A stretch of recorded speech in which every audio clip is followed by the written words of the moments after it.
नांदेडच्या बिलोली तालुक्यातील शंकरनगर येथील जवाहर नवोदय विद्यालयाचे माजी विद्यार्थी तसेच सध्या मुंबई येथील नामांकित जे रुग्णालयात अधीक्षक पदावर कार्यरत असलेले सेवाभावी आणि गुणी व्यक्तिमत्व डॉक्टर मधुकर गायकवाड यांना माजी विद्यार्थ्यांकडून नवोदय रत्न पुरस्कार देण्यात आलाय। विद्यालयाचे माजी प्राचार्य SR नाईक आणि विद्यमान प्राचार्य सुहास मांडले यांच्या प्रमुख उपस्थितीमध्ये पुरस्कार सोहळा पार पडला। यावेळी आजी माजी विद्यार्थ्यांची मोठ्या प्रमाणामध्ये उपस्थिती होती। Tanaji Shelgaonkar, star Maharashtra news, Nanded.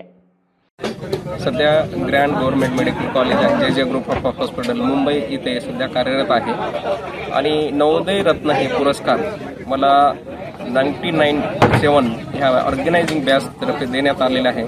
त्यामुळे माझा हा पुरस्कार नसून माझ्या गावकरी आणि माझ्या सगळ्यांचा मित्र परिवारांचा आणि सगळ्यांचा हा पुरस्कार त्यांना मी सन्मानित करतो की त्यांचा हा पुरस्कार आहे असं मी समजतो।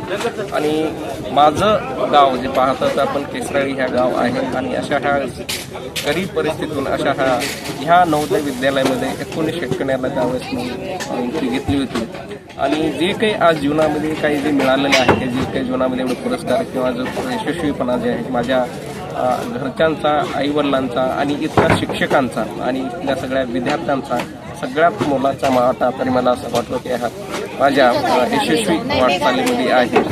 आणि ह्या पुरस्कार दिल्याबद्दल हे सगळ्यांचं मी आभार मानतोच आणि अशा प्रकारेच पुढचे सुद्धा मुलांना एक मोटिवेशन मिळावं म्हणून विद्यार्थ्यांसाठी आणि नवोदयसाठी आम्ही नक्कीच प्रयत्न करत राहू आणि पुन्हा एकदा सगळ्यांचा मी आभार मानतो। नवनवीन घडामोडी पाहण्यासाठी स्टार महाराष्ट्र न्यूजला सबस्क्राईब करा आणि ताज्या बातम्यांचे अपडेट मिळवण्यासाठी बेल आयकॉनला प्रेस करा आणि परिपूर्ण बातमी बरोबर रहा, इतरांपेक्षा एक पाऊल पुढे।